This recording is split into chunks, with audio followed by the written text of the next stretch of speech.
લક્ષ્ય ન્યૂઝ, એક નજર, એક લક્ષ્ય.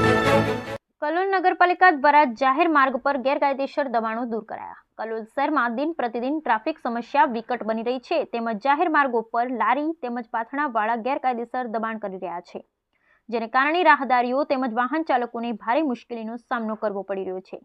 જેને લઈ નગરપાલિકા દ્વારા છેલ્લા 3 દિવસથી જાહેર માર્ગો પર લારી તેમજ પાથરણાને હટાવવાની કામગીરી કરવામાં આવી રહી છે. જેને લઈ આજરોજ કલોલના ખૂની બંગલા, 4 રસ્તા, સ્ટેશન રોડ તેમજ શાક માર્કેટમાં ગેરકાયદેસર લારીઓવાળા તેમાં દબાણ કરતાઓને હટાવી માર્ગ ખુલ્લા મૂકવામાં આવ્યા હતા.